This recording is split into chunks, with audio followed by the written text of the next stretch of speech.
वाष्पन पहले हमने 4-5 कक्षाओं में पढ़ाया था। प्राइमरी स्तर की परिभाषा होती है, प्राइमरी स्तर में हम लोग सीखे।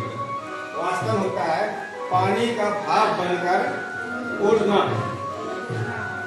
वाष्पन कहलाता है। वेरी सिंपल, बहुत सिंपल परिभाषा है, प्राइमरी स्तर की है। जब आगे कक्षाओं में जाओगे तो बड़ी परिभाषा मिलेगी। दूसरी परिभाषा अगर बड़ी याद करनी हो तो किसी भी ताप पर द्रव की ऊपरी सतह को वाष्प में बदलने की प्रक्रिया को वाष्पन कहते हैं। इसको अगर हम अपने यहाँ से समझे कि जब मम्मी लोग दाल वगैरह बनाती हैं, चाय वगैरह बनाती हैं, तो पानी उसमें डालती हैं। पहले पानी गर्म करती हैं, गर्म करके अगर उसके आगे तुम पतीले के आगे हाथ लगा लो तो वही बूंदे तुम्हारी यहाँ पर ठंडी हो जाती है और बूंदे दिखाई देती है। इसका मतलब पानी को उड़ रहा था, ऊपर को जा रहा है ना। इसी प्रकार से नदी, तालाब, समुद्र और जो भी पानी के हमारे जो खुले स्थान में पानी रखा हुआ है उसका पानी उड़ता रहता है, छोटी छोटी बूंदों के रूप में उड़ता रहता है।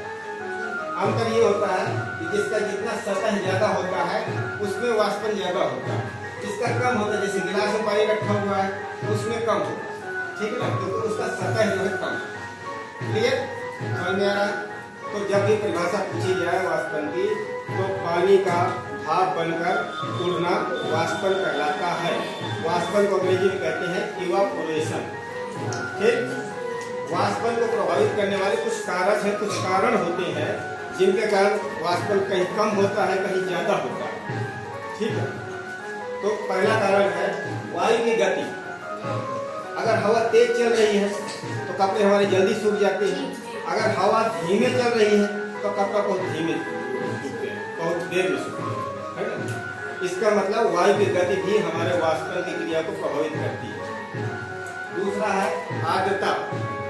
आर्द्रता का मतलब होता है कि वातावरण में उपस्थित जल वाष्प के कण, अगर जल वाष्प के कण है वातावरण में ज्यादा है, यानी किसी सीजन जैसे बरसात वाला सीजन आता है तो बरसात में वातावरण में ज्यादा जल वाष्प के कण होते हैं।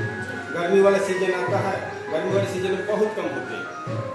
तो अगर वातावरण में हमारे आर्द्रता ज्यादा है यानी नमी ज्यादा है तो वाष्पन हमारा कम होगा, और अगर नमी वातावरण में कम है गर्मी के दिनों में तो वाष्पन हमारा ज्यादा है।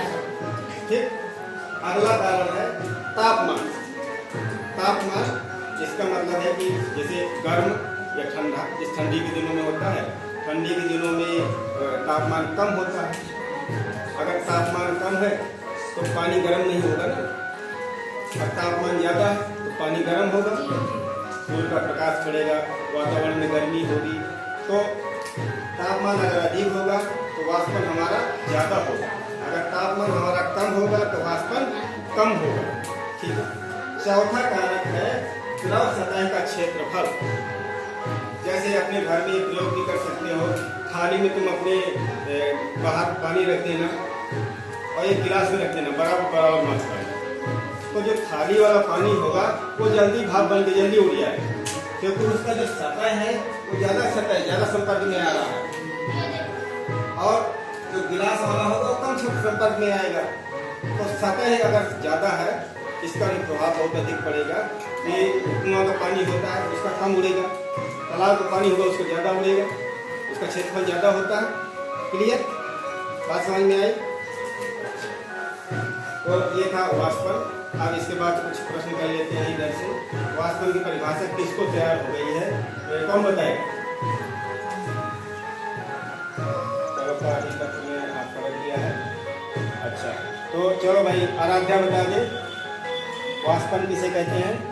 किसी भी ताप पर द्रव की ऊपरी सतह को में बदलने की प्रक्रिया, वाष्पन में बदलने की क्रिया, वाष्पन में बदलने की प्रक्रिया को वाष्पन कहते हैं।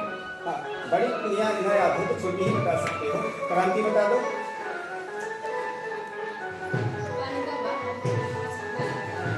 पानी का भाप बनकर उड़ना वाष्पन कहलाता है।